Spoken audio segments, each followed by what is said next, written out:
Celia. Sarah, on this threat of the government shutdown if Congress doesn't secure funding for this wall, how is that not a concession from this White House that Mexico isn't actually going to pay for this wall and American taxpayers will? Again, this is something the president's committed to. He's committed to protecting American lives, and doing that through the border wall is something that's important. It's a priority, and we're moving forward with it. Noah? But he's not saying that Mexico is going to pay for it. He hasn't said they're not either. Noah? They have. Thank you. I think we've had enough outbursts from that side. On the president's ban on transgender service in the military, how close is the White House to sending guidance to the Pentagon on that? And the policy itself, how much discretion will be given to the Pentagon on implementing it? When we have an announcement on that, I'll let you know, and we'll be sure to answer those questions at that time. John? Phil? Sarah, you're talking about a comprehensive immigration fix from Congress in a span of 6 months, and much to the president's frustration, Congress hasn't been able to really do much at all this year. What gives him confidence that they're going to be able to act on immigration? Has he spoken to any congressional leaders since making this DACA decision? He's spoken to a number of leaders, but hopefully, as you guys all know, they just came back from a 3-week vacation. I think that they should be rested and ready to take on some big challenges that America faces. What's the fate of the lives of 800,000 Because it's Congress's job to legislate. It's not the president's job to create law. It's not. It's Congress's job to create legislation. I think that's something we all learned in 8th grade civics. I know I certainly did, and I think that every member of Congress should know that that is their duty, and we're asking them to fulfill it. It's pretty simple. I think that the American people elected them to do it. And again, if they can't, then they should get out of the way and let somebody else take their job that can actually get something done. Major. Several Senate Republicans have sent signals to this White House. One, don't make a recess appointment because we're not going to allow it. 2, there's not going to be a confirmation hearing if there's a new Attorney General nominated. There is a signal being sent, don't do what we fear you might be contemplating. Can you, for the betterment of the Senate Republicans who are working with this White House on a lot of issues, put to rest once and for all the status of the Attorney General? He's not going to be fired. There's not going to be a need for a recess appointment. And this issue can be laid to rest for the country and for Senate Republicans who appear, based on their public statements, to be anxious about this prospect. Yeah, I guess I'm not sure how many times you have to lay an issue to rest. I've tried many times.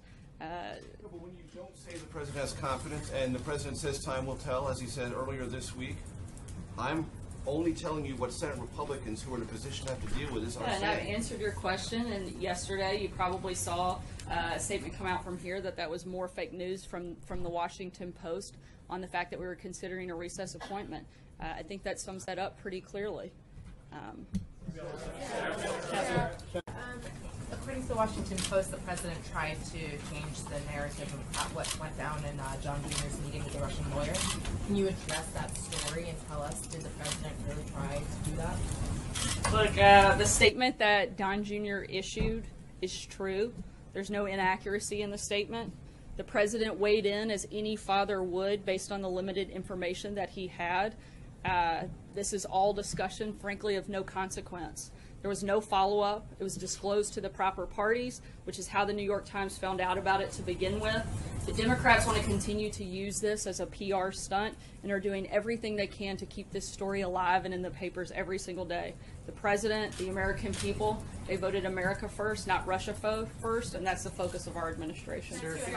John? Can you clarify the degree to which the president weighed in? He certainly didn't dictate, but, you know, like I said, he weighed in, offered suggestion like any father would do. Did he not know what the Stephen? intelligence was? We'll follow up on that. Was he aware at the time that Don Jr. had a meeting that was based on the pretext that he would be promised information that was negative about Hillary Clinton when he suggested that the statement only say that the meeting was primarily about Russian adoption policy? Like I said, the statement that was issued was true, and there were no inaccuracies in the statement. I think what the bigger question is, everybody wants to try to make this some story about misleading. The only thing I see misleading is a year's worth of stories that have been fueling a false narrative about this Russia collusion and based on a phony scandal based on anonymous sources. And I think that is, if we're going to talk about misleading, that's the only thing misleading I see in this entire process. You guys are focused focused on a meeting that Don Jr. had no consequence when the Democrats actually colluded with a foreign government like Ukraine. The Democrat-linked firm Fusion GPS actually took money from the Russian government while it created the phony dossier that's been the basis for all of the Russia scandal fake news. And if you want to talk further about a relationship with Russia, look no further than the Clintons. As we've said time and time again, Bill Clinton was paid $500,000 to give a speech to a Russian bank and was personally thanked by Putin for it. Hillary Clinton allowed 1/5 of America's uranium to reserve to be sold to a Russian firm whose investors were Clinton Foundation donors. And the Clinton campaign chairman's brother lobbied against sanctions on Russia's largest bank and failed to report it. If you guys want to talk about having relations, which you seem obsessed with doing, look no further than there. If you want to talk about somebody who's actually been tough on Russia, look at President Trump. He wants more fracking, more coal, more energy, a stronger military, a stronger defense. Those things aren't good for Russia. I think the distinctions are very clear, and you guys want to create a narrative that just doesn't exist. Sarah, two questions. One, following up on Major with TRICARE and the transgender community. There's been a concern from the transgender community before President Trump became President Trump that if Obamacare changed to Trump care, they were wondering if they were able to get the procedures to help them complete their phases of becoming the other sex or the other gender. What do you say to those people who are seeing this now with this ban in the military? What do you say to Transgender America who wants to continue with the change? Maybe some who already had part of the change and want to do the change and are scared because of what's happening now, not for certain. What do you say to Transgender America? As I've said before, and I'll try to make this clear, this was a military decision. This was about military readiness. This was about unit cohesion. This was about resources within the military and nothing more. Guys, I really don't have anything else to add on that topic. As I do, I'll keep you posted. But if those are the only questions we have, I'm going to call it a day. But if we have questions on other topics, I'll be happy to take it. Kristen. The president vowed to treat Dreamers with, quote, great heart. How is this move treating them with great heart? I think by allowing an orderly process to take place. You know, there's a lot of people that I've seen attacking the president for not showing the level of compassion that they feel like he should. To me, the most heartless thing that I've seen all day today is that Democrats like Nancy Pelosi are using this decision today for fundraising while the president's trying to fix the situation. They are politicizing an issue instead of actually doing their job. If they would spend less time fundraising and more time focusing on solutions, we wouldn't even be in this problem in the first place. On the president's decision, where all of this stems from, Dreamers, supporters of Dreamers say this is cold-hearted. You're leaving the future of 800,000 people uncertain, up in the air. What's your message to them? It's not cold-hearted for the president to uphold the law. We are a nation of law and order. And the day that we start to ignore the fact that we are that, then we throw away everything that gives these people a reason to want to come to our country. If we stop becoming the country that we were envisioned to be, then we throw away what makes us special, which makes America unique. This president's not willing to do that. The previous administration was. This one isn't. But we want to have real solutions. We want to have laws that address these problems, but it's Congress's job to legislate, not the president's. And we actually want to uphold the Constitution, and I think people across this country should be celebrating the fact that they have a president that is standing up and upholding the Constitution as he was elected to do. Alex.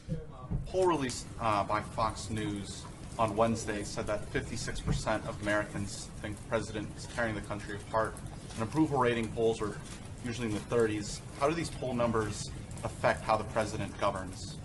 I think a lot of these polls are the same polls that predicted that Donald Trump would never be the president, and he's sitting in the Oval Office as I stand here. So I don't have a lot of faith in a lot of these polls. I think if you look at what he's been doing this week, particularly in terms of focusing on unifying the nation, on Hurricane Harvey recovery, talking about tax reform, an issue that's got very wide bipartisan support.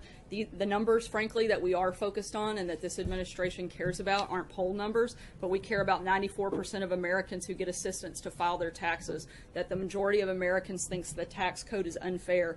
and that 70% of individuals in 10 key states support broad-based tax reform. The numbers that we're focused on have to do with actual problems that Americans are facing. The numbers that we're focused on are the ones that actually impact day-to-day life for all Americans. That's what we're focused on. Certainly not silly polls that, frankly, weren't much use to us in the election, and certainly I don't think are now. Francesca? Thank you, Sarah. And I want to leave you with just one last thing before I close out on an important development. You guys love to talk about Russia, and there's been nonstop coverage. And the one day that there might have been a question on Russia, there wasn't. Often that we have a lot of media with Russia first, and but today there was public testimony that further discredited the phony dossier that's been the source of so much of the fake news and conspiracy theories, and we learned that the firm that produced it was also being paid by the Russians. This is yet the latest piece of evidence that vindicates what the president has said, that this is a witch hunt and a hoax.